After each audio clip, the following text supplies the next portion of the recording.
Hi everyone, thanks for tuning in. I thought today might be helpful to look at a model answer that I have written for the Edexcel Elizabethan England paper.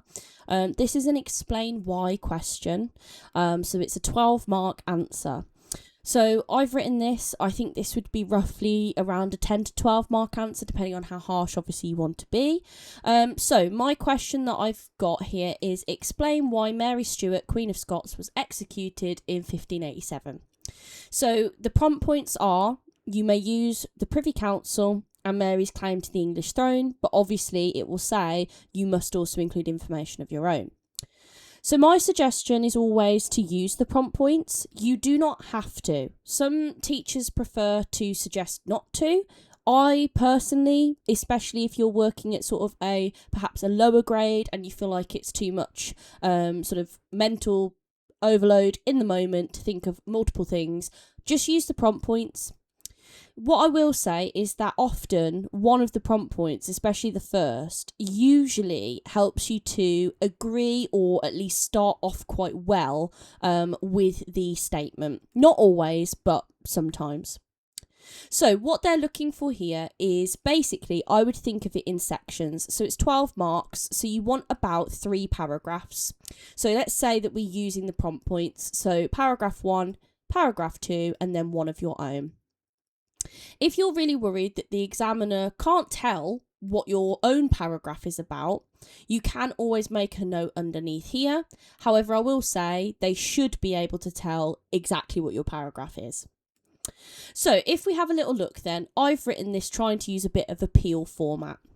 So the important part here is that you're explaining. You're not describing and you're not agreeing or disagreeing. You are just explaining some of the reasons why whatever they have suggested happened.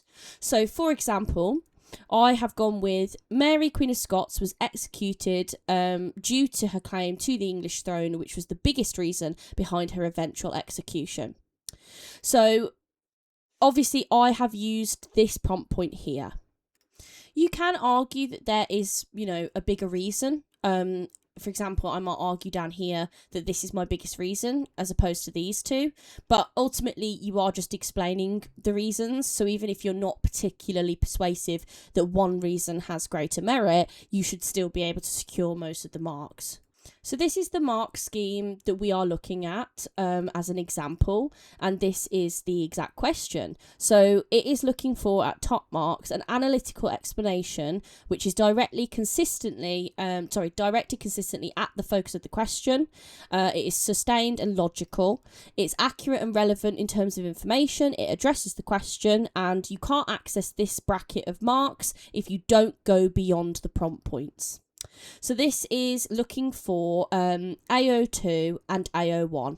So AO2 is second order concept. So in this case, it's causation. Why was Mary executed? What were the causes?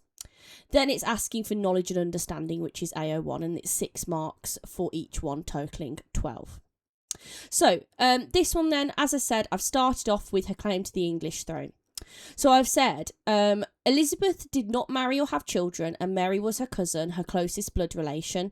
Mary was also a Catholic, and this meant she was a considerable threat to Elizabeth, who was Protestant, with the familial claim to the throne only fueling support from Catholic supporters of Mary. Mary also had an heir, a son, James, whereas Elizabeth did not. I'm not going to labour on this point because this is not to do with the reason she was executed. All I'm doing here is sort of trying to show why Mary had so much support. So she had a blood claim, she was a Catholic and had many supporters because of that, and also she does have a son which could continue her line. Then I've said, therefore, Mary's execution was due to her claim to the English throne and the level of threat this posed to Elizabeth's safety and her continuation of reinstalling Protestantism in England. This was the main basis behind the level of danger Mary posed, with the involvement in plots only exacerbating this issue. So I've sort of said that this particular factor had greater merit than the others, but as I say, doesn't need to be a point that you labour on massively. So I've used the other prompt point here. I've said another reason why Mary was executed was due to the Privy Council. This is in Peel. This is my point. I've made it really clear straight away what my reason is. I've not danced around it. The closer you are and more direct you are, the better.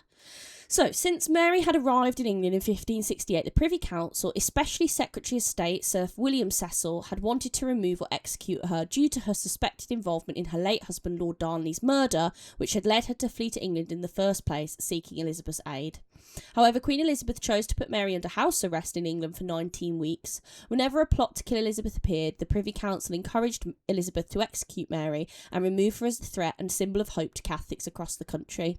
This pressure increased significantly after the Babington plot discovery, and so Mary was executed because of the constant pressure from the Privy Council on Elizabeth to act against her. Elizabeth was famously against executing a fellow queen, however she felt she had no other choice, especially with the pressure from her Privy Councillors and undeniable connection Mary had to the English throne through their bloodline.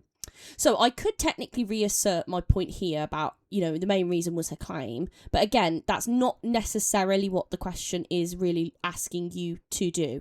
Because again, if we look here, it doesn't say 1 point, suggests 1 point has greater merit. So it does have indicative content guidance here. So if we have a look, this is suggested of what candidates might write. So the Privy Council have been lobbying for her execution. Absence of a nominated successor, Mary stood to inherit the throne.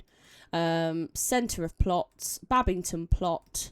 I haven't talked about the alliance actually, and I've not talked about Francis Walsingham. However, these top 3 bits of indicative content I seemingly have talked about in my own way, so that's quite good.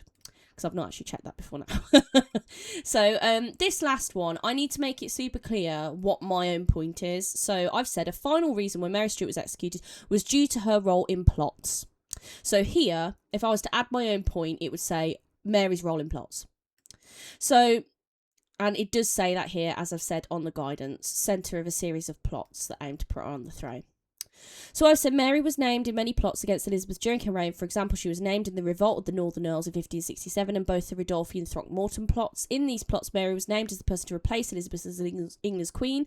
However, it was believed Mary never participated in or supported a plot until the Babington plot, 1586. Mary was caught by Sir Francis Walsingham, so I have mentioned Walsingham and his spy mastery, but I've not given it its own dedicated sort of paragraph. But I was slightly incorrect there, because as I said, I haven't looked at this before now. So actually I do talk about Francis Walsingham, which is good. So Elizabeth's principal secretary and spy master. Obviously at the time he wouldn't have been called a spy master. He would have been called an intelligentsia or whatever. Anyway, that's what we're going to say, spy master. So he was writing coded letters to Anthony Babington. So therefore, Mary was executed in 1587 because her involvement had increased the level of threat posed to Elizabeth, who could no longer ignore the seriousness of this threat and was encouraged by her Privy Council to take firm action. Elizabeth could not continue to ignore her Privy Councillors and law supporters' concern about her safety, but also acknowledged the only way to remove the threat Mary posed completely was to execute her, as her bloodline was still legitimate in terms of claiming the throne. So what I've tried to do here is maintain the logical and coherent sort of structure of my final prompt point, if you like, that I've made up, but I am reasserting here. Remember what I said in my first paragraph. So I've basically said, even if Mary wasn't involved in plots, even if the Privy Council didn't, gun for her to be executed for ages, it doesn't matter, because my point here that I'm trying to almost slightly persuade is that her bloodline and her claim to the throne, she is a direct descendant of Henry VII. She has a claim to the throne no matter what. So ultimately, I'm saying that is the biggest reason for her execution. However, these two things massively persuaded Elizabeth and obviously caused her to actually kill her in the end. So I'm hoping that we can kind of see here the structure that I've gone for. So I'm explaining why, I'm not describing. So, I'm not just saying, oh, she was involved in plots and so she got killed. I've said what plots she's involved in and who uncovers it. But my biggest thing is I've said, why does that cause Elizabeth to feel that she has to kill Mary?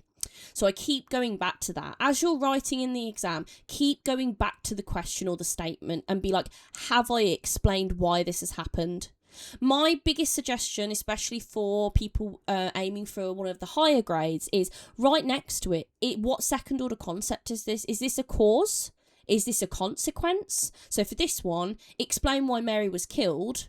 Well, that's saying what predated that. What happened before? So it's cause, right? So it's up to you how you want to plan this. You haven't got very long. So I hope that this was somewhat helpful in terms of how to lay it out. As I say, I'm not saying this is a perfect answer. However, this should get you all the marks, as far as I know. So yeah, as I say, just as a reminder, this is for the Edexcel Elizabethan England GCSE history paper. It's not for anything else. It's not for A-levels. It's not for a different exam board. So yes, so I hope this was helpful. Let me know if you would like anything else in terms of structure or examples, and hopefully I can help you guys out. Okay, thank you for watching, and hopefully see you soon. Bye!